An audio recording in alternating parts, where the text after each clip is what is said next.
and they end up winning the race. Trouble off turn 4. One car, 2 cars are involved. Joe Nemechek, Brian Vickers. The disadvantage, as you talked about earlier, of restarting in the back. Yeah, that's the problem. That's probably when you get in the situation. I mean, Vickers, they had to make that pit stop, but with all those guys getting in front of them, you get put in a position in the middle of the pack where if anything happens, you could be in it. There's Nemechek's car, and Brian Vickers has got some damage on the right front. You can see the hood is crushed. That race car that was so dominant just went out the window on that wreck. It looks like that Burton, Mark Martin, Scott Riggs, Clint Boyer, Kurt Busch, Robbie Gordon, Jeff Gordon. How many cars got a lap? Jeff Green, Casey Kane, Martin Truex Jr., J.J. Yaley, about a dozen guys that were at the tail end of the lead lap needed that caution. They got it, and they're going to come around and rejoin the field. Catch this a little bit late. Oh my gosh. Looks like the 25 got into Nemechek for whatever reason. Didn't know if they just checked up or what. We got into it a little bit late, but lots of damage to Joe's car.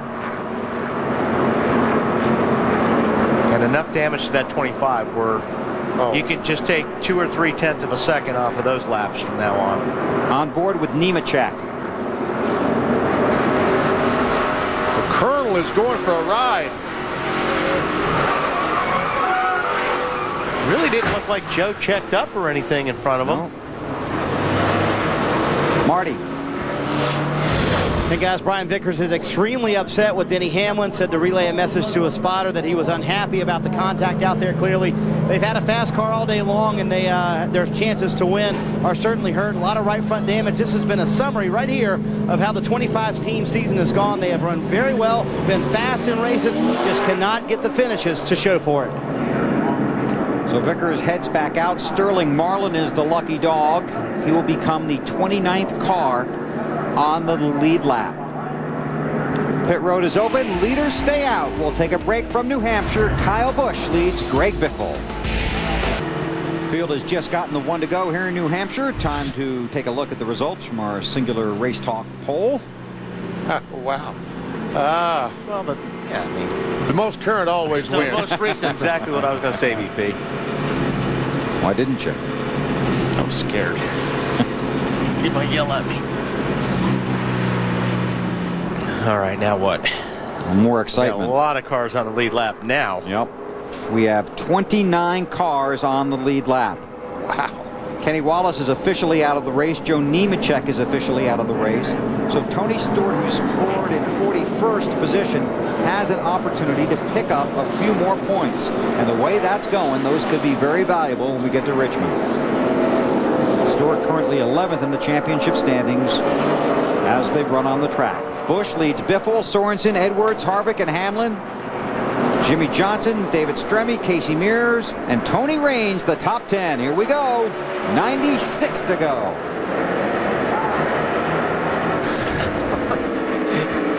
Kyle Busch drove it in there. Trying to get, he wants to get away from Biffle.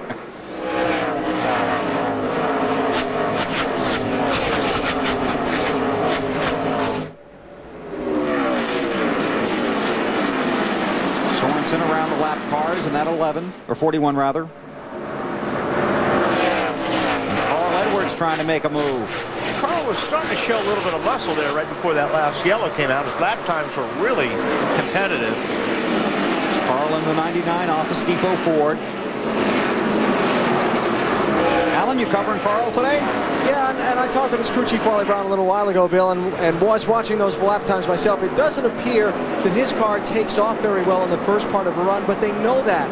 His spotter, Bobby Hudson, on the radio to him, coaching him in the early part of these runs. We're not going anywhere. Be patient. Take care of it. Once the traffic spreads, then we'll go. He's saying it right now. Long run, Carl. We'll get him. For second place, Biffle and Sorensen. Tell you what, that 41 car for the first 40, 50 laps is really fast. Very fast. Last time he faded after about 50, 60 laps. Boy.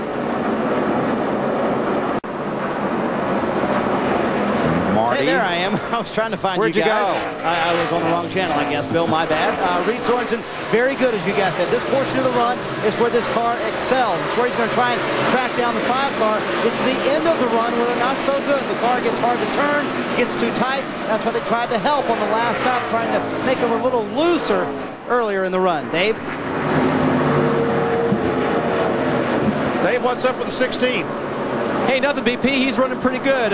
They don't know what's going to happen till the end of the race here as far as cautions and fuel goes. So one of the radio transmissions I overheard recently was just save everything you can. And that means brakes and fuel and Everything. everything.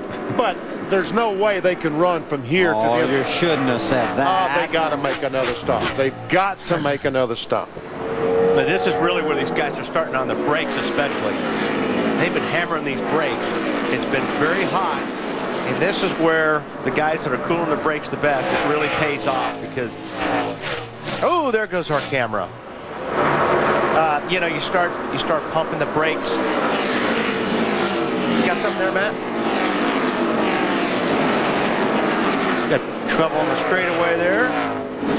Jeff Green. Green, yeah, in the wall. That brings out the caution.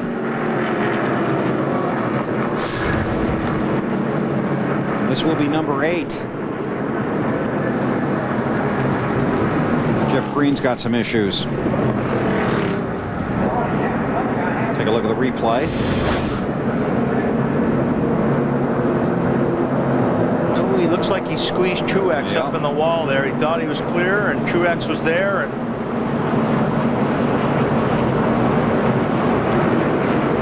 So Truex might have some issues as well. And this will be Marty Snyder's new camera position next race. that's cool. That's a robotic camera. Controlled electronically from a very safe location. All right, now then. Now, you were saying about not being able to make it to the NBP? Some of them can make it from here. That whatever the Kyle Busch does, the other guys are going to do the opposite right about here. No, I think that if there's any chance of the teams making it, they'll pit now. Okay. Let's see, pit road is open. All right, here they all come. 29 cars on the lead lap. And I expect that's how many cars we'll see on pit road. Marty? Boy, this is awfully close on the fuel window, guys. Look for some fuel-only stops like the leader, Kyle Busch. Top of your screen, it's going to be fuel-only. Alan Gustafson, crew chief, said, yes, we can make it all the way from here. Dave? Middle of your screen, Greg Biffle. They've been talking about doing a 2-tire stop only. They're going to go fuel only for Greg Biffle. Alan. Going to be a 4-tire stop for Carl Edwards. Crew chief Wally Brown telling Carl, we're going to give up some track position here, but we'll have our tires and fuel to the finish. We won't come back in again the rest of the day. Matt? And Jimmy Johnson already service complete on his car. Long stop because they packed it full of fuel, 4 tires. They should be good to go from here. That's why they didn't pit back on lap 201. They needed at least 10 more laps to make the distance. This is going to unfold in a very interesting fashion. Under caution at New Hampshire. You're watching NASCAR on TNT. Our Napa Field summary, 10 different leaders, 19 lead changes, 3 cars out of the race, and 8 caution periods as the green comes out. Clint Boyer is the race leader. The top 6 cars did not stop under that caution. That's Boyer, Mayfield, Sadler, Riggs, Jeff Gordon, and Sterling Marlin. And this is a mess. This is just a recipe for disaster right here. Oh!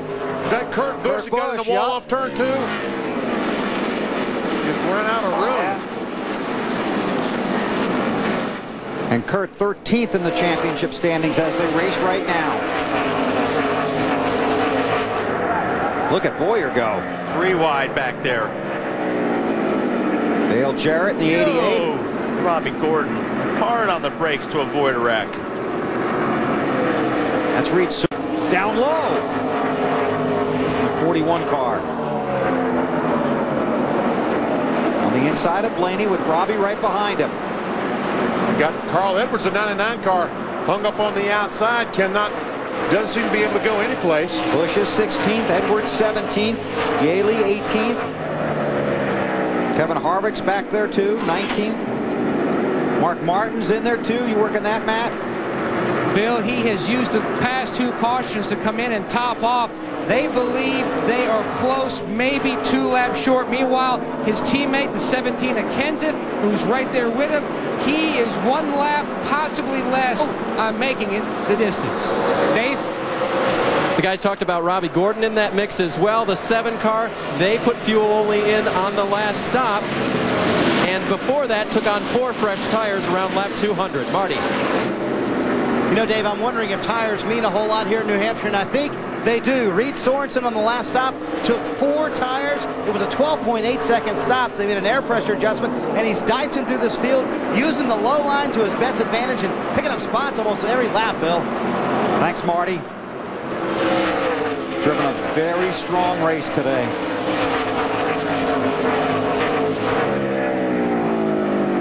Looked like a lap or 2 ago, the 29 and the 22 got together. Dave Blaney and Kevin Harvick.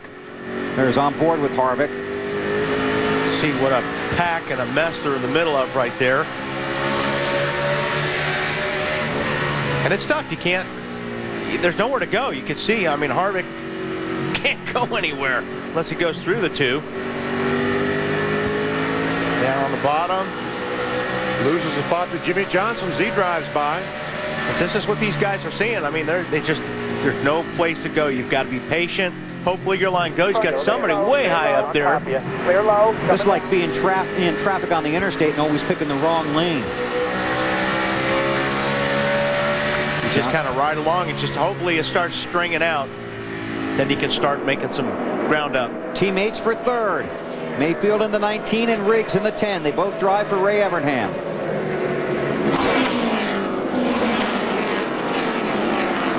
Mayfield washes up. Sorry, Wally. That 10 car has been awfully good today, but Mayfield able to hang on. Riggs falls in behind. Boy, Jeremy's team needs a good run. Those guys have just been struggling this year. And that was a fiasco what we went through at Chicago with Mayfield and Ray Evernham. More on that later. Let's get an update on the 10 from Dave. And he's running pretty well right now, Bill. Remember yesterday in the Busch Series race, he finished 7th, but he started in the front of the field. Today, he started 42nd. And actually yesterday, they were hoping he would learn how to pass a lot of cars, and they were thinking of calling him to pit road early just so he'd get practice for today. Guess he didn't need it because he's worked his way all the way to the front of this field. Matt. And his teammate, the 10 of Riggs, working the inside, but Jeremy Mayfield really needs this run. Hasn't had a top 10 finish this season. In fact, his best finish was 13th back at Talladega. The car tight in the center. You see him wash up to the outside groove. This team could use this huge momentum builder. Not going to make the chase. He made it the past 2 years. This would almost seem like a win if they could score a top 10 today. Well, last Friday, Matt, as you know, at Chicago, Jeremy Mayfield was very critical of car owner Ray Evernham. He tried to backpedal from those comments on Friday and Saturday. That was that loud beeping noise you heard from Chicagoland. Mayfield backing up. Then they had an impromptu press conference in the media center on Sunday morning with Evernham and Mayfield, and one reporter called it a hostage session more than a press conference, saying that you couldn't see Jeremy's hands, but they might have been tied behind his back. Yeah, these guys, I mean, you know, if nothing else, they need a good run for their confidence. But it's really, really difficult when you're in a situation like that. You've got your teammate like Casey Kane's running well, and you just, it's very frustrating. Jeff Gordon in the mix, Dave. And we thought he might be out of the mix today, didn't we, Bill? Yes, sir. Earlier problems on that car with contact. They stayed out on this time as Kyle Busch looks to the inside right now. Stayed out, and according to crew chief Steve Letarte, we are gambling. We've done about all we can to fix the handling on that car, and we'll try to stay out for track position. Kyle Busch has got to just back down a little bit. He's running really, really hard. He's trying hard. He just made contact with the 24. His teammate. Yeah, he's just got to, you know, he's got a good race car. Don't push it because you can make a mistake here, and that'll cost you the win, Marty. That's exactly right, Wall, and he knows he may be battling for the lead and maybe the win in the race. As Biffle washes up the track, Kyle also has to go up the racetrack. Alan Gustafson told him, you know what, we can make it all the way on fuel, but I would appreciate it if you saved me just a little bit, just to be sure, in case there's a green light checker.